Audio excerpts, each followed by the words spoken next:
저랑 20년 된 친구 효진이 어머니께서 갑자기 쓰러지셨대요. 병원은 갔는데 가장 큰 걱정은 돌봄이었죠. 그 집에 누군가는 남아서 밥도 해야 하고 병원도 함께 가야 하고 약까지 챙겨 드려야 하잖아요. 효진은 결국 회사를 쉴 수밖에 없었어요. 아버지는 안 계셔서 더 막막했다고 하더라고요. 그런데요, 나중에 돼서야 알게 됐대요. 정부가 긴급 돌봄 요원을 집으로 보내주는 제도를 운영하고 있다는 사실을요. 소득도 나이도 상관없이 받을 수 있었던 이 지원. 그땐 몰랐던 겁니다. 그 이야기를 듣고 나서 생각했어요. 이건 나만 알고 있을 정보가 아니더라고요. 그래서 꼭 더 많은 사람들에게 알려야겠다 싶었습니다. 안녕하세요. 꼭 필요한 정보만 쪽 집어주는 꿀정보 쪽집게입니다. 오늘 영상은 절대 스킵하지 마세요. 여러분의 가족에게 꼭 필요한 정보일 수 있습니다. 정부에서 시행 중인 가정긴급돌봄지원제도는 갑작스러운 질병, 부상, 주 돌봄자의 부재 등으로 일상생활이 어려울 때 일정 자격을 갖춘 돌봄 인력을 당사자 가정에 보내주는 서비스입니다. 이 지원은요, 19세 이상 대한민국 국민이라면 누구나 신청할 수 있어요. 소득이 많든 적든 상관없고요. 일정한 조건만 충족되면 예외적으로 미성년자도 받을 수 있어요. 나는 소득이 좀 있어서 안 될 거야 하고 지나치셨다면 다시 한번 꼭 확인해 보시길 바랍니다. 어떤 서비스를 받을까요? 기본적으로 청소하는 것, 설거지하는 것, 빨래하는 것, 식사 준비하는 것, 기본적인 것들 받을 수 있고요. 병원이나 은행, 장 보러 가는 것, 이동하는 지원 서비스를 받고요. 옷 갈아입는 것, 식사 보조, 그리고 일부 지역에서는 목욕까지 지원이 된다고 합니다. 1일 최대 8시간까지, 최대 72시간까지 가능합니다. 신청 방법은요, 지원이 필요한 사람의 주민등록상 주소지 기준으로 진행이 됩니다. 예를 들어 내가 서울에 살고 부모님이 지방에 계시다면 부모님 주민등록지 기준 주민센터에 신청을 하셔야 합니다. 신청 방법은 두 가지인데요. 첫 번째는 부모님 주소지의 읍면동 행정복지센터에 직접 방문하시거나 복지로 홈페이지에서 온라인으로 신청하시면 됩니다. 본인이 직접 신청하기 어려우신 경우에는 가족, 이웃, 법정대리인, 공무원도 대리 신청이 가능합니다. 비용은 얼마나 드나요? 기초수급자 및 차상위 계층일 경우엔 비용이 없습니다. 그 외에는 소득 구간별 자부담이 발생하는데요. 최소 10%에서 최대 30%까지 부담을 하실 수 있어요. 기준은 지역마다 조금 다를 수 있어서 정확한 구간은 주민센터나 복지로 홈페이지에서 직접 확인하시는 게 좋아요.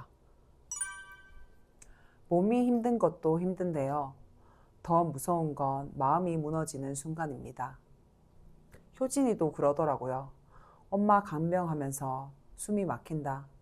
아무 일 없는 척 하는 것도 정말 힘들어. 그 얘기를 듣고 저도 느꼈어요. 마음이 먼저 무너지는 경우가 더 많구나. 그래서 지금부터 알려드릴 건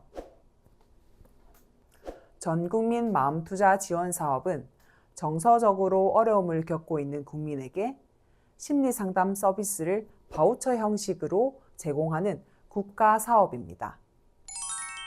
어떤 상담을 받을 수 있나요? 총 8회 제공, 회당 50분 이상, 상담사 자격에 따라 회당 7만 원 또는 8만 원이 지원되고 총 8회를 기준으로 최대 64만 원까지 지원됩니다. 누가 받을 수 있나요? 국가건강검진 우울척도에서 중간 이상 나오신 분, 정신의료기관 또는 보건소에서 상담이 필요하다고 소견서를 받으신 분, 그리고 이런 경우도 있어요. 예를 들어 동네 의원에서 정신건강복지센터에 가셨을 때 의사 선생님이나 상담 선생님이 이분은 상담이 필요하겠다 라고 판단을 하면 그 기관에서 이 마음투자 지원 사업으로 정식 의뢰를 해주는 경우가 있어요. 이렇게 의뢰 받으신 분들도 바우처 신청 대상이 됩니다. 신청은 어떻게 하나요? 주소지 주민센터 또는 복지로 홈페이지에서 신청이 가능합니다. 가족, 법정대리인, 공무원도 신청 가능하고요. 증빙 서류는 검진 결과지, 의사소견서가 필요한데요. 보통은 최근 6개월 이내 발급된 서류를 기준으로 합니다. 오래된 서류는 인정되지 않을 수 있으니 신청 전에 기간 제한을 꼭 확인하세요. 신청 절차는 어떻게 되나요? 신청서 작성 및 증빙 서류를 제출하면 지자체 또는 서비스 제공기관의 자격 확인 및 서류 심사에 들어가게 됩니다. 심사 완료 후에 대상자로 선정이 되면 바우처를 발급받습니다. 상담 일정은 서비스 제공기관과 사전 협의 후 조정이 가능합니다. 신청 후 바로 이용되는 건 아니며 서류 확인 및 대상자 승인 절차를 거쳐야 하므로 시간이 다소 걸릴 수 있습니다.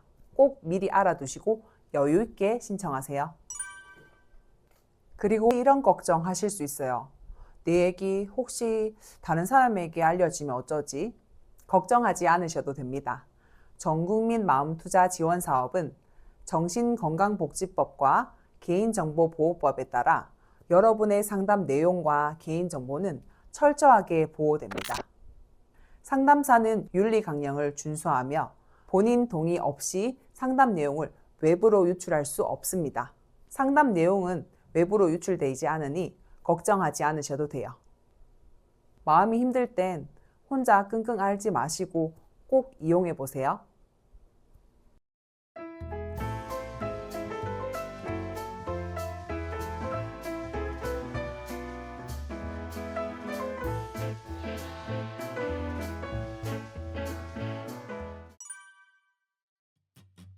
이 제도들 알고 있는 사람만 도움받습니다. 지금은 괜찮아도 앞으로 언제 어떤 상황이 닥칠지 모릅니다. 부모님, 지인들에게 꼭 공유해 주세요. 구독과 좋아요, 알림 설정까지 해두시면 앞으로 중요한 정보 절대 놓치지 않을 거예요. 지금까지 꼭 필요한 정보만 쪽 집어주는 꿀정보 쪽집기였습니다. 귀한 시간 내어 끝까지 시청해 주셔서 감사합니다.